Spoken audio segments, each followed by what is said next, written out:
ఘనమైన నామానికి స్తోత్రం. అబ్రహాము ఇస్సాకు యాకోబుల యొక్క దేవ, మీరు మాతో ఉన్నందుకు స్తోత్రం చెల్లిస్తున్నాం తండ్రి.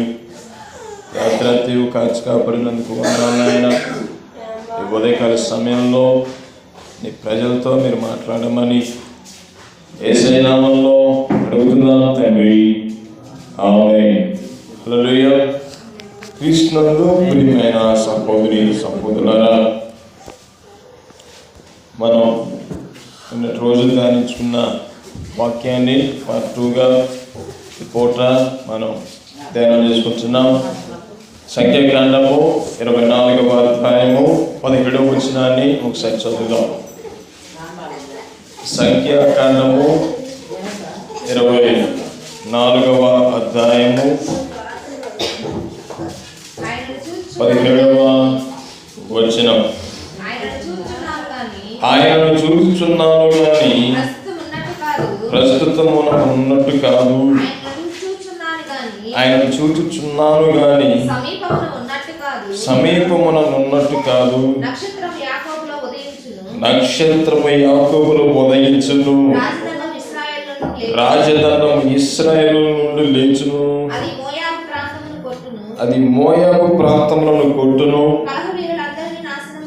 కలహ వీరులందరినీ నాశనము చేయును. హల్లెలూయా, హల్లెలూయా. క్రీస్తునందు ప్రియమైన సహోదరి సహోదరులారా, మనము నిన్నటి దినాన వీటి గురించి కాస్త ఇంట్రడక్షన్ని మనం తెలుసుకుని ఉన్నాం.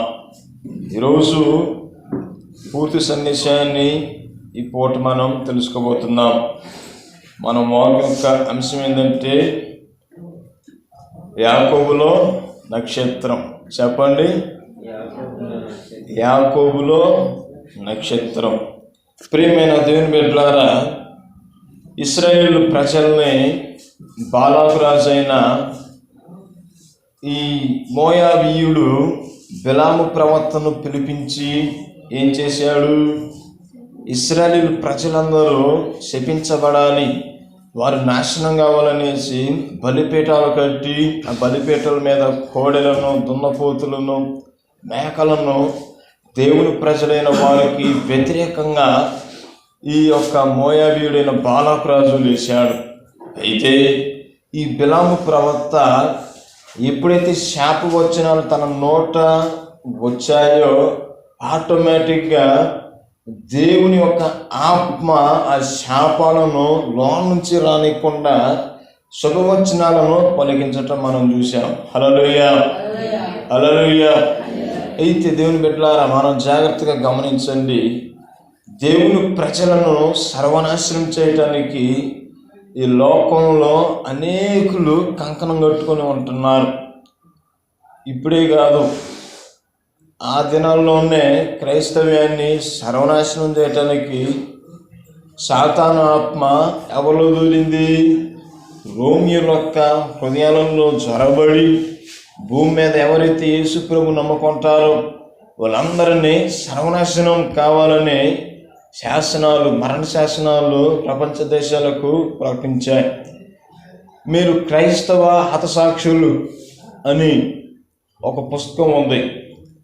దాని కానీ మీరు కానీ చదివినట్లయితే మీకు కంప్లీట్గా మన క్రైస్తవులు ఎంతగా హింసించబడ్డారన్నదే మీకు అర్థమవుద్ది. ప్రపంచ క్రైస్తవ హతసాక్షులు అనే పుస్తకం ఉంటుంది. మీరు ఇప్పుడు విజయవాడ కానీ గుంటూరు కానీ వెళ్ళినప్పుడు ఆ బుక్ స్టాల్స్లో ఉంటాయి, మీరు తీసుకొని చదవచ్చు.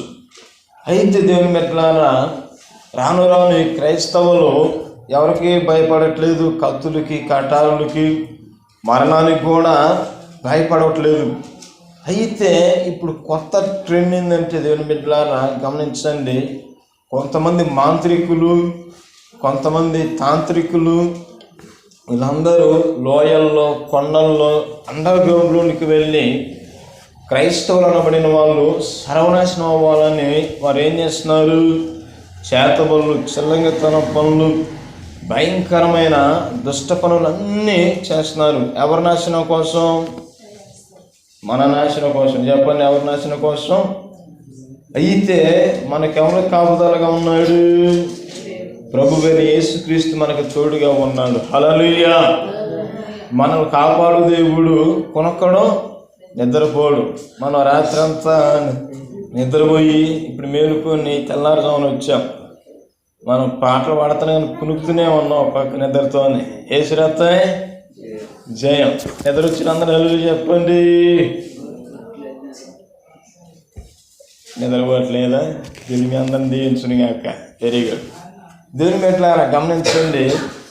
మనమైతే నిద్రపోతాం కానీ మన ప్రభువు నిద్రపోవట్లేదు. ఎందుకని? ఆయన ఎల్లప్పుడూ తన దూతలను మనకి కాపుదలగా పెడతాడు. 91వ కీర్తన మనం 11వ వచనం 12వ వచనాన్ని మనం కానీ జాగ్రత్తగా పరిశీలించినట్లయితే, నిన్ను గూర్చి తన దూతలకు ఆయన ఆజ్ఞాపిస్తాడు, నీ పాదములకు రాయి తగలకుండా. చాలు. హల్లెలూయా. ప్రియమైన దేవుని బిడ్డలారా, ఈరోజు నువ్వు క్షేమంగా నిద్రలేచి ఇక్కడికి వచ్చావంటే నీ ముందు ఎవరు ఉన్నారు? దేవుని దూత నీ ముందు ఉన్నది. హల్లెలూయా. నువ్వు ఊరికి వెళ్ళేటప్పుడు నీ ముందు ఎవరున్నారు? దేవుని దూత ఉన్నది. నువ్వు రోడ్డు మీద నడుస్తున్నప్పుడు వెనక ముందు నీకు వాహనాలు తగలకుండా, ఏ అపాయం రాకుండా నిన్నెవరు కీపింగ్ చేస్తున్నారు? దేవుని యొక్క దూతలు నీ చుట్టూ ఉన్నాయి. కానీ వాటిని మనము గ్రహించలేము. మనం కానీ వాటిని కానీ గ్రహిస్తే ఆ దూతలను చూసి గుండె బయలు వేసిపోతాం అక్కడే. ఎందుకంటే దేవుని బిడ్డలారా, మనల్ని కాపుదలనిచ్చే దేవుని దూతలు ఎంత హైట్ ఉంటాయంటే, నాసా శాస్త్రవేత్తలు హబిల్ టెలిస్కోప్ అని ఒక శాటిలైట్ని ఈ భూమి మీద నుంచి ఆకాశంలోనికి పంపారు. అది భూమికి సుమారు 15 లక్షల కిలోమీటర్ల హైట్లో అది ఉంటుంది. ఒకసారి ఇది ఆకాశంలో ఒక ఫోటో తీసి నాసాకి పంపింది. నాసా అంటే ప్రపంచంలో పెద్ద సైంటిస్టుల యొక్క సంస్థ. అయితే దేవుని బిడ్డలారా, అందులో ఏమనుందంటే, ఒక ప్రాంతంలో ఒక 80 నుంచి 150 దేవదూతలు ఎగురుతూ ఆడుతూ పాడుతూ వెళ్తున్నట్టు అది ఫోటో తీసింది. ఈ ఫోటో తీసి నాసాకు పంపింది. ఈ ఒక్కొక్క దేవదూత ఎంత వేగంతో వెళ్తున్నాయో తెలుసా? సుమారు గంటకి 2500 కిలోమీటర్ల వేగంతో స్పీడ్తో అవి వెళ్తున్నాయి. హల్లెలూయా. అయితే వాటికి రెక్కలు ఉన్నాయి. వాటి రెక్కలు ఎట్లా ఉంటాయంటే, ఇప్పుడు మనం క్రిస్మస్ పండుగ జరుపుకుంటున్నాం కాబట్టి మనందరం బయటికి వెళ్ళి చూసినట్లయితే ఫొటోస్లో దేవదూతలు చిన్న చిన్న రెక్కలు కట్టుకొని ఉన్నట్టు మనం చూస్తాం. పశువుల పాకాన్ని చూసినట్లయితే యేసు ప్రభు కింద పడుకుని ఉంటాడు, బేబీ జీసస్ క్రైస్ట్. ఆయన పైన కొన్ని రెక్కలు ఆడుతూ పాడుతూ ఉంటాయి దేవదూతలు చిన్న రెక్కలు వేసుకొని. అదని మనం అనుకుంటాం. కానీ దేవుని బిడ్డ మనం కానీ జాగ్రత్తగా గమనించినట్లయితే ఒక్కొక్క దేవదూత ఎంత హైట్ ఉంటుందో తెలుసా? 80 అడుగుల హైట్ ఉంటుంది. హల్లెలూయా. వాటి రెక్కలు 60 నుంచి 70 పొడవు రెక్కలు ఉంటాయి. మనకు ఒక్క మాటలో క్లియర్గా అర్థం అవ్వాలంటే, మనకి పక్కన మన ఇళ్ళ దగ్గర సెల్ టవర్స్ ఉన్నాయి కదా, ఈ సెల్ టవర్స్ని చూసినట్లయితే ఎంత హైట్ ఉన్నాయో అంత ఎత్తు మనల్ని కాపాడే దేవదూతలు మనకి కాపుదలుగా దేవుడు ఇచ్చాడు. అందుని బట్టి గట్టిగా దేవునికి స్తోత్రం చెల్లిస్తాం. హల్లెలూయా, హల్లెలూయా. ఈ దేవదూతలు మనకి కీపింగ్ దేవుడు మనల్ని పెట్టాడు. మనకి అపాయం వస్తే మనల్ని కాపాడుతూ ఉంటాయి. మనకి ఎవరైనా హాని తలపించాలని చూస్తే వారిని కూడా దేవదూతలు వెళ్ళి చంపేశాయి. 2వ రాజుల గ్రంథము 19వ అధ్యాయంలో మనం కానీ చూసినట్లయితే హిజ్కియా రాజు మీదకి, యోధా రాజు మీదకి ఎవరు వచ్చారు? అశ్షూరీయులు దండెత్తుకొని వచ్చారు. సుమారు 185,000 మంది యోధా దేశాన్ని సర్వనాశనం చేయడానికి వస్తే ఈ రాజైన హిజ్కియా దేవుని సముఖంలోకి వెళ్ళి ప్రార్థన చేశాడు. ఈ ప్రార్థనకు జవాబు 2వ రాజుల గ్రంథం 19వ అధ్యాయము మన 31వ వచనం చదివితే అర్థమవుతుంది. ఒకసారి చదువు.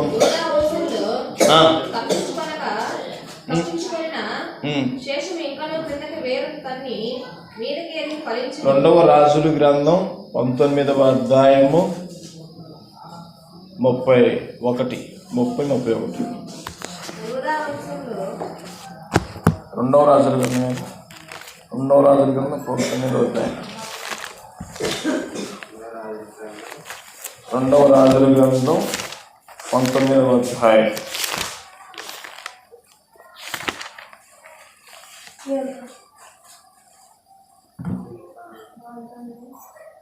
ఓకే, 33 నుంచి చదవండి. ఈ పట్టణంలోనికి రాక తాను వచ్చిన మార్గమునే అతడు తిరిగి పోవును. ఇదే యెహోవా వాక్కు. నా నిమిత్తమును నా సేవకుడైన దావీదు నిమిత్తమును ఈ పట్టణమును కాపాడి రక్షించుదును. ఆ రాత్రి యెహోవా దూత బయలుదేరి అష్షూరు వారి దండు పేటలో వచ్చి 185,000 మందిని హతము చేశాను. అర్థమైందా? గట్టిగా లేలో చెప్పండి. హల్లెలూయా. తన ప్రజలకు ఎవరైనా సరే హాని తలపించాలని చూస్తే మన తరపున పోరాటం చేయడానికి దేవుడు ఎవరిని పంపిస్తాడు? దేవదూతలని పంపిస్తాడు. ఈరోజు మనకి ఏమి కాకుండా మన ప్రశాంతంగా ఉన్నామంటే మన చుట్టూ ఎవరున్నారో తెలుసా? దేవుని దూతలు ఆయన కాపుదలగా పెట్టాడు. హల్లెలూయా, హల్లెలూయా. అయితే ఇక్కడ కానీ చూసినట్లయితే మన క్రైస్తవులని సర్వనాశనం చేయడానికి కూడా చాలామంది శక్తులు ప్రయత్నిస్తున్నాయి. మరి మనం ఏం చేస్తున్నాం దేవుని కోసం చెప్పండి? ఇక్కడ మనం కానీ చూసినట్లయితే ప్రశాంతంగా మనము ప్రార్థన చేసుకొని దేవునికి కృతజ్ఞతలు చెల్లించాలి. అయితే దేవుని బిడ్డలారా, మన యొక్క టైటిల్ ఏంటంటే యాకోబులో నక్షత్రం. ఈ యేసుక్రీస్తు ప్రభుల వారు భూమి మీద పుట్టకుండా ఎన్నో ఆటంకాలు భూమి మీద యూదులకి వచ్చాయి. ఇక్కడ కానీ మనం కానీ చూసినట్లయితే దేవుని బిడ్డలారా, ఏమని రాయబడింది సంఖ్యాకాండంలో? ఆయన చూచుచున్నాను కానీ ప్రస్తుతం ఉన్నట్టు కాదు, ఆయన చూచున్నాము కానీ సమీపం ఉన్నట్టు కాదు. నక్షత్రం యాకోబులో ఉదయించును, రాజదండం ఇశ్రాయేలు నుండి లేచును, అది మోయాబు ప్రాంతములను కొట్టును, కలహవీరులందరినీ నాశనం చేయనని దేవుని లేఖనం సెలవిస్తుంది. దేవుని బిడ్డలారా, నక్షత్రం ఎక్కడ ఉదయిస్తుంది? యాకోబులు అంటే యాకోబు కాదు, ఈ భూమి మీద యూదులు అనబడిన వారు ఉన్నారు.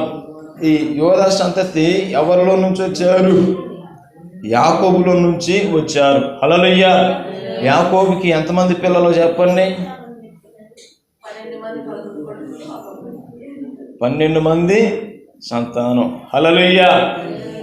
అయితే దేవుని బిడ్డలారా, ఇందులో యోధా కూడా యాకోబు కొడుకే. యోధాలో నుంచి యేసు ప్రభుల వారి యొక్క సంతానం అనేది వచ్చింది. ఈ యోధా సంతానం గురించి మనం చూసినట్లయితే మత్తయి సువార్త 1వ అధ్యాయం మనం మొదటి నుంచి మనం చూసినట్లయితే యేసు ప్రభు యొక్క వంశావళి యొక్క గ్రంథం యొక్క లిస్టు అందులో ఉంటుంది. ఎన్ని తరాలండి? సుమారు 14 తరాలు. మీకు మిమ్మల్ని ఒక ప్రశ్న అడిగితే మీ పూర్వీకులు మీకు ఎన్ని తరాల వరకు తెలుసు అని మీరు పేర్లు చెప్పగలరు? చెప్పండి. మీ పూర్వీకులు, మీ నాన్నగారి పేరు, మీ తాతగారి పేరు, ఆ తాతగారు నాన్నగారి పేరు, వాళ్ళ నాన్నగారి పేరు, అట్లా ఎన్ని పేర్లు చెప్పగలరు మీరు? మిమ్మల్ని అడుగుతున్నాను.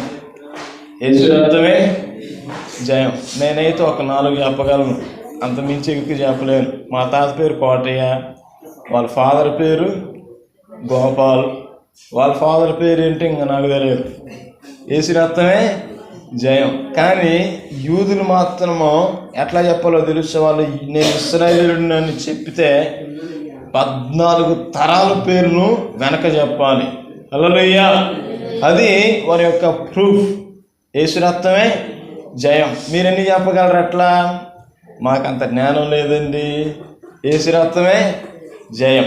దేవుని బిడ్డలారా గమనించండి, యేసు ప్రభులు వారు యోధా దేశంలో జన్మించారు. ఈ భూమి మీద యేసు ప్రభు జన్మించినప్పుడు ఆకాశంలో పెద్ద నక్షత్రం ఉద్భవించింది.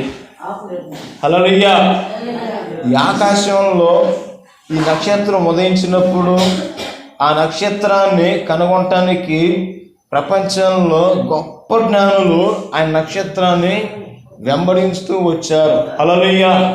మత్తయి సువార్త 2వ అధ్యాయంలో చూసినట్లయితే ఈ జ్ఞానుల గురించి, తూర్పు దేశపు జ్ఞానుల గురించి ఉంటుంది. వారి పేరు ఏమిటంటే మన బైబిల్లో లేదు కానీ చరిత్రలో ఉన్నది. మొదటిది బెల్తాజరు, మెలికాయరు, కాస్పర్. వీరు ముగ్గురు జ్ఞానులు ఆ తారను వెంబడించుకుంటూ ఎక్కడికి వచ్చారు? హేరోదు రాజు యెరూషలేములో వాడు కేంద్ర స్థానంగా చేసుకొని పూజిస్తా వాడు రాజుగా ఉంటాడు. అయితే ఈ గొప్ప రాజు, గొప్ప నక్షత్రం ఎక్కడ ఉంది? అక్కడ ఉన్నది. ఎందుకని? ఈ రాజు అనబడిన వాడు ఎలాంటి వాడు? మనకు తెలుసు, ప్రతి సంవత్సరం ఈ క్రిస్మస్ ప్రసంగాలు ధ్యానం చేసుకుంటూనే ఉంటాం. హేరోదు రాజు కషాయవాడు, క్రూరుడు. హేరోదు రాజు సింహాసనానికి అడ్డుగా ఎవడైతే ఉంటాడో వాడు కొడుకేలా సరే చంపించేస్తాడు. ఒకవేళ భార్య తరపున బంధువులు ఎవరన్నా ప్రయత్నిస్తే భార్య తరపు బంధువుల్ని చంపేస్తాడు. అనుమానం వచ్చిన భార్యలందరిని వాడు చంపేశాడు. వాళ్ళ తమ్ములను వాడు చంపేశాడు. వాళ్ళ అన్నలను వాడు ఏం చేశాడు? చంపేశాడు. కడుపు పుట్టిన కొడుకులను కూడా వాడు ఏం చేశాడంటే చంపేసినట్లు చరిత్రలో ఉన్నది. అలాంటి కషాయి క్రూరుడైన హేరోదు దగ్గరికి ఈ తార నడిపించేసింది వారిని. యూదులుగా రాజుగా పుట్టినవాడు ఇక్కడ జన్మించాడు. ఆయన ఆనవాళ్ళు ఎక్కడ అనేసి అన్నప్పుడు వీడు ఒక్కసారి బెత్తరబోయాడు. యేసు రక్తమే జయం. అదేంది? యోధా దేశానికి నేనే కదా రాజుని, ఇంకో రాజు జన్మించాడు అనేసి వాడు యుక్తి పనులతో వాడు ఏం చేశాడు? ఆయన పరిశీలన చేశాడు. ఫస్ట్ ఆ గ్రంథాలను వాటన్నిటిని తీసుకొని ఏం చేశాడు? గ్రంథ పరిశీలన చేసినప్పుడు ఈ తోరా అంటే వారికి తోరా అనేది ఉంటుంది యూదులకి. గుర్తుపెట్టుకోండి, ఈ తోరా అంటే ఏంటి? పంచగ్రంథాలు. ఆది కాండం నుంచి ద్వితీయోపదేశ కాండం వరకు వాళ్ళు తోరా అంటారు. హల్లెలూయా. ఈ మధ్యకాలం మన పాత నిబంధన కాలంలో కూడా ఉన్నది. కొత్త నిబంధన కాలం అప్పటికి ఇంకా స్టార్ట్ కాలేదు. అయితే ఈ యొక్క తోరాన్ని, ఆ తాల్ముడు గ్రంథాలు మొత్తం పరిశీలన చేసినట్లయితే ఆయన ఎక్కడ జన్మించాడని తేలింది? యోదయ బెత్లెహేము ప్రాంతంలో జన్మించాడని రుజువైపోయింది. హల్లెలూయా. అయితే దేవుని బిడ్డలారా, మీరు వెళ్ళి ఆయన పూజ చేసి మళ్ళీ నా దగ్గరకు రండి, నేను కూడా వెళ్ళి మీలాగా నేను కూడా కానుకలు నన్నేస్తాననేసి వాడు చెప్పాడు. కానీ వాడి యొక్క కషాయతనం ఎవరికి తెలుసు? దేవునికి తెలుసు. అయితే ప్రభువుని సేవ్ చేయటానికి మరియా యేసేపును దూత అలర్ట్ చేసి హేరోదు సైనికులు వస్తున్నారు, ప్రభువుని తీసుకుని వెళ్ళి నువ్వు ఈజిప్ట్కి పారిపో అనేసి చెప్పగానే మరియా యేసేపుని తీసుకొని ఈజిప్ట్ దేశానికి వెళ్తారు. ఆ తర్వాత 2 సంవత్సరాల కన్నా తక్కువ వయసున్న వాళ్ళందరినీ చంపేస్తారు. హల్లెలూయా. అయితే దేవుని బిడ్డలారా గమనించండి, ఈ క్రిస్మస్ నక్షత్రంలో ఎన్ని కోణాలు ఉంటాయి? ఇందులో 5 కోణాలు ఉంటాయి. ఈ క్రిస్మస్ కోణంలో 5 క్యారెక్టర్లు ఉంటాయి. ఈ 5 క్యారెక్టర్లు ఎవరు? ఫస్ట్ దేవుని దూతలు, రెండవది మరియా, మూడవది యేసేపు, నాలుగవది ఎవరు? గొర్రెల కాపరులు, 5 జ్ఞానులు. అర్థమైందా? ఈ నక్షత్రం యాకోబు ఇశ్రాయేలులో యాకోబులో నక్షత్రం ఉదయించును. నక్షత్రానికి ఎన్ని కోవలు ఉన్నాయి? ఎన్ని శాఖలు ఉన్నాయి? 5 శాఖలు ఉన్నాయి. ఈ 5 శాఖల గురించి వివరించిన అవసరం లేదు, ఎందుకంటే లాస్ట్ ఇయర్ మీకు బోధించి ఉన్నాను. హల్లెలూయా. దేవుని బిడ్డలారా గమనించండి, భూమి మీద యేసుక్రీస్తు ఎప్పుడైతే జన్మించాడో పరలోకంలో దేవుని దూతలు ఏం చేశాయి? పాటలు పాడాయి. సర్వోన్నతమైన స్థలములలో దేవునికి మహిమ, ఆయనకి ఇష్టమైన ప్రజలకు భూమి మీద సమాధానం కలుగునుగా కానీ దూతగణాలు కీర్తించాయి. ఎందుకని అంటే దేవుని బిడ్డలారా గమనించండి, ఈ దూతగణాలు తమకిష్టమైన ప్రజలకు భూమి మీద సమాధానం కలుగునుగా కంది. ఈ లోకంలో కోట్లు కోట్లు డబ్బులున్నా ప్రశాంతత ఉండదు, బాగా మేడలో బంగళాలు ఉన్న సమాధానం ఉండదు. మనసుకి ఏం కావాలి? సమాధానం కావాలి. అయితే ఈ సమాధానం మానవునికి దేవునికి తెగిపోయింది అనేసి మనం గ్రహించాలి. అది ఎక్కడంటే ఏదైనా వనంలో హవ్వమ్మ ఆదాము దగ్గర దేవునికి వీరికి ఏం తెగిపోయింది? సంబంధం తెగిపోయింది. సమాధానం వీరికి వారికి లేకుండా పోయింది. ఈ మానవుని సంబంధం మరలా దేవుడితో యేసు ప్రభువు ఈ లోకానికి వచ్చి మానవుడికి దేవునికి సమాధానాన్ని ఆయన కలిగించాడు. కావున ఆయన ఈ లోకంలో జన్మించినప్పుడు దూతలు ఆయనకు కీర్తించాయి. ప్రపంచాన్ని వెళ్తున్న గొప్ప రాజులు వచ్చి ఆయనను దర్శించారు. గొర్రెల కాపరులు కూడా వచ్చి యేసు ప్రభుని చూశారు. ఎందుకని? వారు దీనులైన వారు, చిన్నవారు, అల్పులు. ఆయన చిన్నవారికి దేవుడే, గొప్పవారికి దేవుడే, అల్పులకు దేవుడే, అయోగ్యులు కూడా దేవుడే. అందుకనే యేసుక్రీస్తు అందరికీ ప్రభువు అని ఉన్నది. Jesus Christ is the lord of all అని మనం చదువుకుంటాం. కావున దేవుని బిడ్డలారా, ఈ దేవుడి గురించి మనం ధ్యానం చేసుకుంటున్నప్పుడు మన జీవితాలలో అద్భుతాలు, ఆశ్చర్యకార్యాలు, గొప్ప గొప్ప అద్భుతాలను మనం చూస్తాం. కావున ఈ యాకోబులో ఈ యొక్క నక్షత్రం అనేది ఉదయించింది. అయితే ఇది ఒక ప్రవచనం. ఆ ప్రవచనం ఎక్కడ నెరవేరింది?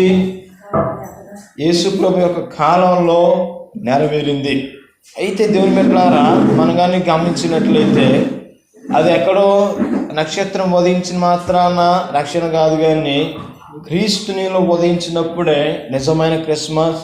ఆ క్రీస్తును మీరు ఇట్టి విధముగా మీరు పూజించి ఆరాధించినట్లయితే మీ జీవితాలు అద్భుతాలు, మహత్కార్యాలు మీరు చూస్తారు. దేవుడు ఈ వాక్య సందేశాన్ని మీ హృదయంలో ఫలింపజేసి మిమ్మల్ని దీవించి కాపాడునుగాక. ఆమేన్, ఆమేన్, ఆమేన్. హల్లెలూయా.